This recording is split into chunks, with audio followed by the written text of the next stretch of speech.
Well, hey there. Welcome to day 25 already of No Nonsense November. Sharon Horne-Ellstrom here from the Get Up and Go Challenge. Just a little heads up, we are doing our fifth and final free 30-day Get Up and Go Challenge starting December 1st, just in a few days already, through December 31st. Pop in every day, get a quick lesson on the SOAP framework and how you can be guaranteed to have better results after any change or any challenge than before you experience that challenge by going through this particular free 30-day challenge. So December 1st through 31st, right here, Get Up and Go Challenge page. Shameless plug, I guess, but it's free. So is it a plug or is it something that can really help you? Something that's really helped me. And I've got another new strategy, another new purpose and thing I'm going to do as I go through the challenge right along with you.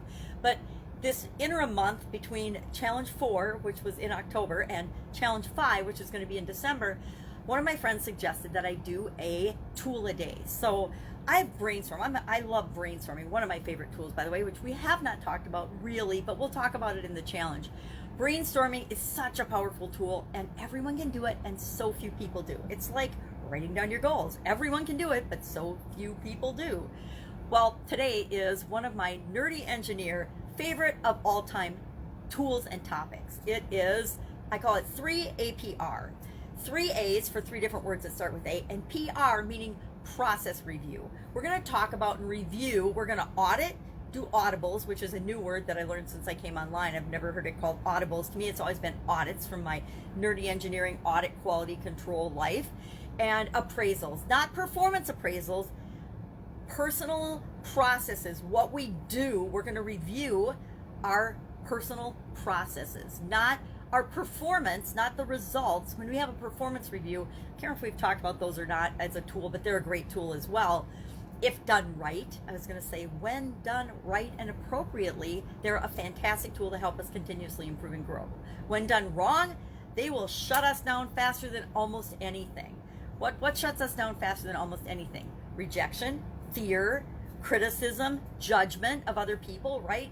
Those things will shut us down. So we're not talking about those kinds of appraisals or reviews right now. We're talking about auditing and looking at the things that we do, the processes that we follow, and periodically doing that so that we can make sure that we are on a path of continuous improvement, that we're going to get the results that we want out of the systems and the processes and the habits and the rituals and the things that we put in place. So when do we do this? When should we do an audit of what we're doing? When should we do an audible or an appraisal? Okay, let's talk about the difference. Now, I always thought they were the same thing. Appraisals, audits, same kind of thing. They're all a review and a questioning and a looking at the details of how things are going, what you're doing, and if they're still working and getting you the results that you want. We can do performance reviews of people.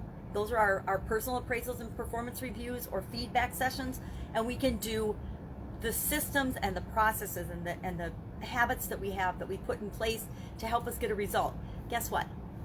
90% of the problems and the challenges and the places things break down in our businesses and in our lives are because of process issues, not because of who we are as human beings and people, but because a system or a process or a way that we're doing something is broken, or it isn't optimized, or it isn't designed to get us the result we want. So types of audits and appraisals and audibles are funnel audits, marketing audits, branding audits. These are all online things I've learned to do. Challenge audits, social media audits, things like that. Other types of audits are, from my old world, quality audits, quality system audits, HACCP audits, hazard analysis critical control points audits, USDA audits, FDA audits, OSHA audits, IRS audits. How many of y'all have had an IRS audit? Not fun, right? I've been through 2 in my lifetime. Now I'm old, so it's not unusual that I've been through 2, but I've been through 2. Came out great both times, by the way, because I don't cheat. You don't have to cheat to get what you want and to be successful in life. So IRS audits, many people are familiar with those. Kosher audits, organic audits, Department of Agriculture audits. I was obviously in the food industry, so I've had a lot. AIB American Institute of Bakery. Different industries have different industry audits. I'm sure there's lots of different types of financial audits in the financial industry. That's not an industry I've really been a part of ever, so I don't know, but I guarantee there's a whole lot of auditing that goes on in the financial sector. So those are just some ideas of audits. Now, when do you want to do one? You want to do an audit of a process anytime there's a change in the process. So I come from a world of manufacturing where there's lots of processes and procedures and systems in place. And whenever there's a change in the process, we would re-examine and we would reread and we would audit and ask questions and verify that the process was still working. So say in my Italian food business, we're making cheese ravioli. We have a process for making cheese ravioli. Then say that my normal cheese supplier goes out of business because this happened, or my egg supplier dies and goes out of business and I need to get a new supply of that raw material. Well, I go through the process, because there's a process for that, of finding a new supplier, a new vendor. We get the new product in, and do we just do business as usual? No, we have to reevaluate and re-look at our entire process of making ravioli. We have to make sure that the new eggs or the new cheese don't alter the end product quality in any way, shape, or form. Because guess what? There's variability in egg suppliers. There's variability in cheese suppliers. There's variability in different cheese manufacturers. There's variability in everything. But even those things that you wouldn't think would matter a lot. So every time we had a product change, a supplier change, an environmental change, equipment change on the line, we would reevaluate and re-examine our process, and we would make sure that it was still appropriate for what we were doing. Or if it had to be changed and tweaked, we'd go through our process of changing and tweaking our process and documenting that we had done that to make sure that we're continually improving and growing and getting the end result that we wanted for our customers. So whenever there's a process change of any sort, for whatever reason, any source, I would imagine, and I don't know for sure, but I would imagine that a whole lot of people have gone through and re-examined a lot of their processes and procedures given COVID-19. You know, if your business is shut down and things have changed, or you've had to change and create whole new areas of your business, say you've never done online or phone orders or curbside pickup before, you have to come up with a process of doing that, and then you have to continually review and tweak that process to make sure that it's getting you the end result that you want. So when we do it, whenever there's a process change or whenever there's a change, and if there hasn't been a change for a long time, in our business, we would always review our processes annually. So once a year, no matter what, we would, if nothing had changed, if we had the same suppliers, the same environment, the same everything throughout an entire year, on the 1 year mark of and the anniversary of that particular process or procedure, it would automatically come up for review and assessment to make sure that it's still valid and still in place. Now, do we have processes and procedures that ran for years without a change? Absolutely, positively, especially with things like our HACCP plan and our USDA plan and our systems and our recordings of temperatures and things. We had processes and procedures that were the same for over, for decades, a couple of decades, but we reviewed them at least annually.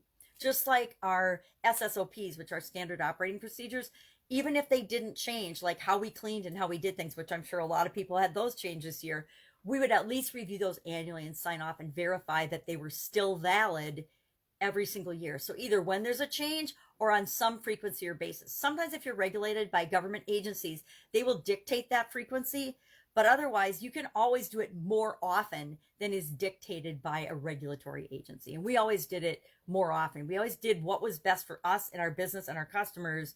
And that was always more than any government agency would require. Why?